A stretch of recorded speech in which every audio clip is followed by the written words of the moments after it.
Secretariat కు రాబోతున్నారు. ఉదయం 10 గంటలకి నేరుగా గన్నవరం ఎయిర్పోర్ట్ కు చేరుకుంటారు. అటు నుంచి సచివాలయానికి హాజరు కాబోతున్నారు. అయితే ఆయన కేటాయించినటువంటి ఛాంబర్ ని రోజు పరిశీలించబోతున్నారు అధికారులతో.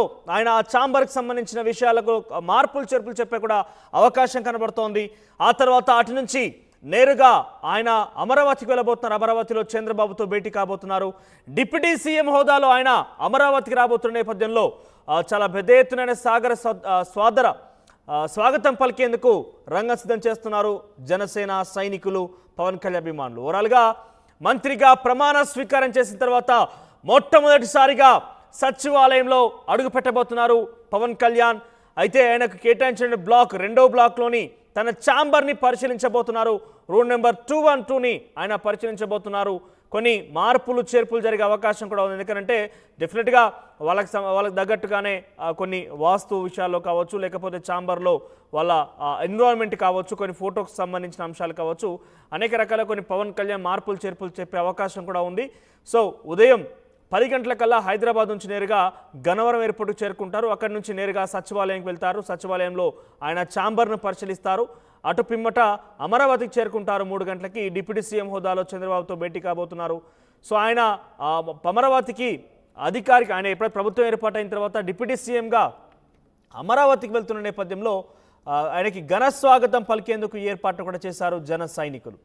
ప్రస్తుతం ఆయన దగ్గర పర్యావరణ, అటవీ, ఆ తర్వాత డిప్యూటీ సీఎంకి సంబంధించి ఉన్నటువంటి బాధ్యతలు కావచ్చు, లేదా తర్వాత పంచాయతీరాజ్, గ్రామీణాభివృద్ధికి సంబంధించిన అంశాలు. సో 4-5 పోర్ట్ఫోలియోస్, చాలా కీలకమైన పోర్ట్ఫోలియోస్ ఆయన చేతిలో ఉన్నాయి. సో 19 అంటే రేపు అధికారికంగా ఆయన బాధ్యతల స్వీకారం తీసుకోబోతున్నారు. సో ఈరోజు ముందుగా ఒకరోజు ఆయన వెళ్ళి తన ఛాంబర్ని, అక్కడ జరిగేటువంటి ఏర్పాట్లను కావచ్చు, అక్కడ కొన్ని మార్పు చేర్పులను కూడా ఈరోజు సూచించే అవకాశం ఉంది. సో ఈరోజు ఆయన పరిశీలించిన తర్వాత రేపు ఉదయమే ఆయన అధికారికంగా బాధ్యతలు స్వీకరించబోతున్నారు. పర్యావరణ, అటవీ, పంచాయతీరాజ్, గ్రామీణాభివృద్ధి శాఖలకు ఆయన ప్రస్తుతం మంత్రిగా, డిప్యూటీ సీఎంగా ఆయన పోర్ట్ఫోలియోస్ ఉన్నాయి. సో రేపు ఆయన బాధ్యతలు స్వీకరించబోతున్నారు. చూద్దాం రేపటి నుంచి మరి ఎటువంటి కీలక మార్పులు, గతంలో అనేక రకాలుగా పంచాయతీల్లో జరుగుతున్న ఇబ్బందుల విషయంలో కావచ్చు, అరకొర వసతులకు సంబంధించిన అంశాలు కావచ్చు, చాలా వరకు ఇన్ఫ్రాస్ట్రక్చర్ కూడా లేదంటూ లేవనెత్తిన అంశం కూడా చూసాం. సో వాటన్నింటినీ ఎంత మేరైనా తీర్చిదిద్దే ప్రయత్నం చేస్తారు పవన్ కళ్యాణ్ చూడాల్సిన అవసరం అయితే ఉంది. ఇది జన సైనికుల్లో కొంత ఆనందాన్ని, ఉత్సాహాన్ని నింపే అంశం అని చెప్పాలి. ఎందుకంటే చాలా కఠోరమైనటువంటి దీక్షగా రాజకీయాలు చేశారు ఆయన. రాజకీయాలంటే ఎత్తుగడలు, పై ఎత్తులు, ప్రతిపక్షాలని లేకపోతే అపోజిట్ లీడర్స్ని కావాలని ఇరకాటంలో పెట్టే ప్రయత్నం కాకుండా చాలా సుదీర్ఘమైనటువంటి ప్రజల్లో ఉండేటువంటి పోరాటం చేశారు పవన్ కళ్యాణ్. ఒక మచ్చలేనటువంటి నాయకుడిగా ఆయన ముందు కొనసాగారు. సో బేసిక్గా పాలిటిక్స్ అంటేనే కొన్ని అంశాలు, అంటే కొన్ని అంటే దానికి స్పెషల్గా క్వాలిఫికేషన్ లేదు కాబట్టి అందరూ కూడా అందులోకి వస్తున్నారు. రకరకాలుగా విషయాలు కూడా కొన్ని బయటకు వస్తూ ఉంటాయి. కానీ పవన్ కళ్యాణ్ చాలా క్లీన్ చిట్తో, క్లీన్ ఇమేజ్తో రాజకీయాలు చేశారు. చాలా హుందాగా వ్యవహరించారు. ఏ సమయంలో ఎటువంటి నిర్ణయం తీసుకుంటే బాగుంటుందని కూడా అనేక రకాలుగా ఆయనకు ఆ నిర్ణయాల పట్ల విమర్శలు వచ్చినా, ఎన్ని రకాల ఒడిదుడుకులు ఎదుర్కొన్నా కూడా ఆయన వెనక్కి తగ్గకుండా ముందు కొనసాగారు. గతంలో 2014 టీడీపీకి సంబంధించి మద్దతు తెలిపిన సందర్భంలో కూడా చాలామంది విమర్శించారు. కానీ ఆయన ఈసారి చాలా దృఢ నిశ్చయంతో ముందుకు వెళ్లారు. ఏ రకంగానే పర్వాలేదు కానీ ప్రభుత్వాన్ని ఏర్పాటు చేయడమే ముందుకు దిశ కొనసాగారు. ఆ రకంగానే సక్సెస్ అయ్యారు. డిప్యూటీ సీఎం హోదాలో ఆయన ఈరోజు మొదటిసారిగా సెక్రటేరియట్ అడుగు పెట్టబోతున్నారు. తన ఛాంబర్ని పరిశీలించబోతున్నారు. ఆ తర్వాత ఆయన అక్కడి నుంచి నేరుగా అమరావతి చేరుకుంటారు.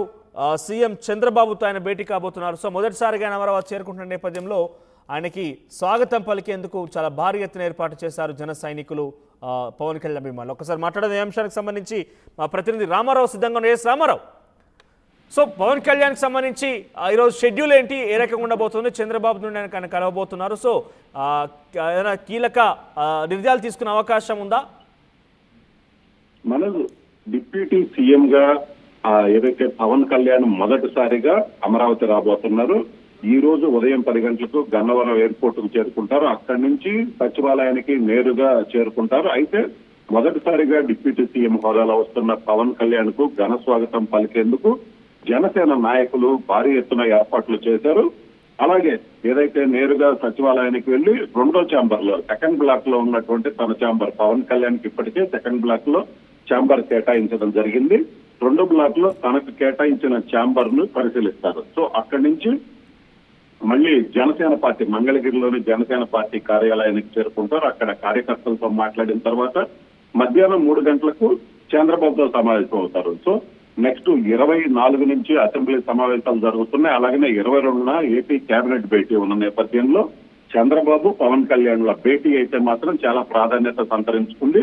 3 గంటలకి చంద్రబాబుతో సమావేశం అవుతారు. సో చంద్రబాబుతో సమావేశం అయ్యి అసెంబ్లీ సమావేశాలు, కేబినెట్ కి సంబంధించినటువంటి సమావేశాలకు సంబంధించి పూర్తి స్థాయిలో చర్చ జరుపుతారు. సో ఇది ఓవరాల్ గా పవన్ కళ్యాణ్ పర్యటనకు సంబంధించింది. సో ఆయన ఈ రోజు సెక్రటేరియట్ కి వెళ్లుకొని తన ఛాంబర్ ని పరిశీలించిన తర్వాత రేపు తన మంత్రిగా డిప్యూటీ సీఎం గా తన బాధ్యతలు అయితే స్వీకరిస్తారు. ఆయన బాధ్యతలు స్వీకరించడం జరుగుతుంది, ఛార్జీ తీసుకుంటారు. సో మొత్తం మీద అయితే మాత్రం పవన్ కళ్యాణ్ డిప్యూటీ సీఎం హోదాలో మొదటిసారిగా సెక్రటేరియట్ కావచ్చు, అమరావతి ప్రాంతానికి కావచ్చు వస్తున్నటువంటి పరిస్థితి ఉంది. గతంలో అయితే సీఎం గా చంద్రబాబు వచ్చిన తర్వాత ఆయన ముఖ్యమంత్రిగా బాధ్యతలు తీసుకుంటున్న సమయంలో రాజధాని ప్రాంతంలో ఉన్నటువంటి అమరావతి రైతులు ఆయనకి ఘన స్వాగతం పలికారు. అదే విధంగా రాజధాని ప్రాంత రైతులు పవన్ కళ్యాణ్ కూడా స్వాగతం పలకటానికి అన్ని ఏర్పాట్లు చేస్తున్నారు. అలాగే పవన్ కళ్యాణ్ జనసేన అభిమానులు కూడా భారీ స్థాయిలో ఇప్పటికే చేరుకోవడం జరిగింది. గన్నవరం ఎయిర్పోర్ట్ దగ్గర నుంచి కూడా రాజధాని ప్రాంతం వరకు కూడా ఆయనకి ఘన స్వాగతం పలకటానికి ఏర్పాట్లు చేశారు. మొత్తం మీద అయితే మాత్రం డిప్యూటీ సీఎం హోదాలో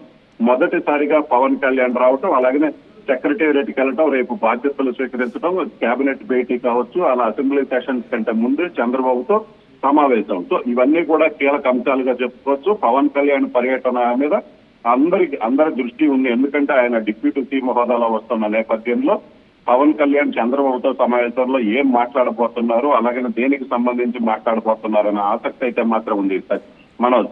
ఎస్ రామారావు, మొదటిసారిగా డిప్యూటీ సీఎం హోదాలో పవన్ కళ్యాణ్ సీఎం చంద్రబాబును కలబోతున్న నేపథ్యంలో ఎటువంటి కీలక నిర్ణయం తీసుకునే అవకాశం ఉందా? ఎటువంటి చర్చ అంటే ఒక మెయిన్ ఫ్యాక్టర్, ఎందుకంటే ప్రభుత్వం ఏర్పాటైన తర్వాత వీళ్ళు మంత్రివర్గంలోకి ప్రమాణ స్వీకారం చేసిన తర్వాత ఫర్ ద ఫస్ట్ టైం వీళ్ళ భేటీ మధ్య ఎటువంటి చర్చ ఉండే అవకాశం ఉంది? అమరావతి విషయంలో కొంత వాళ్ళు ఎక్కువ శాతంలో శ్రద్ధ చూపే అవకాశం కనబడుతుంది. నా పోలవరం కూడా చంద్రబాబు విజిట్ చేశారు. సో ఈ అంశాలు ఏమైనా చర్చకు వచ్చే అవకాశం ఉందా?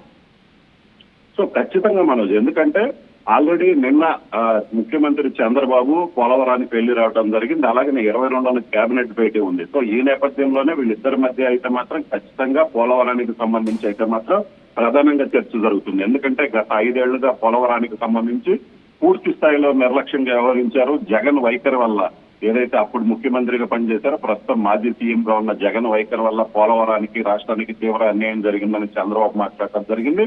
సో ఈ నేపథ్యంలోనే ఖచ్చితంగా చంద్రబాబు పవన్ కళ్యాణ్ భేటీ మధ్యాహ్నం 3 గంటలకు జరుగుతుంది. సో ఈ భేటీలో అయితే మాత్రం ప్రభుత్వం ఏం చేయాలి, ఎందుకంటే డిప్యూటీ సీఎం గా పవన్ కళ్యాణ్ ఒక్కళ్లే ఉన్న నేపథ్యంలో ఆయన కోరుకున్నట్లుగా అన్ని ప్రాధాన్యతలు లభించిన నేపథ్యంలో రాష్ట్రానికి ఏం చేయాలి, అలాగనే మనం ఎలాగ ముందుకెళ్లాలి. అసెంబ్లీలో సంబంధించి చూసుకున్నట్లయితే 3 రోజుల పాటు జరిగే సమావేశంలో కూడా ప్రభుత్వ విజనరీ ఏంది, తమ ప్రభుత్వం ఏ ప్రాధాన్యతలతో ముందుకెళ్తుందనేది కూడా చెప్పే అవకాశం ఉంది. సో ఈ నేపథ్యంలోనే దానికి సంబంధించి చంద్రబాబుతో జరిగినటువంటి ఏదైతే మీటింగ్ లో పవన్ కళ్యాణ్ చంద్రబాబు మధ్య ఈ అంశాలు అయితే ప్రధానంగా చర్చకు వచ్చే అవకాశం ఉంది. అలాగే అసెంబ్లీ సమావేశాల్లో స్పీకర్ కావచ్చు, డిప్యూటీ స్పీకర్ ఎంపీ కూడా ఉంది. సో దీనికి సంబంధించి కూడా చర్చ జరుగుతుంది.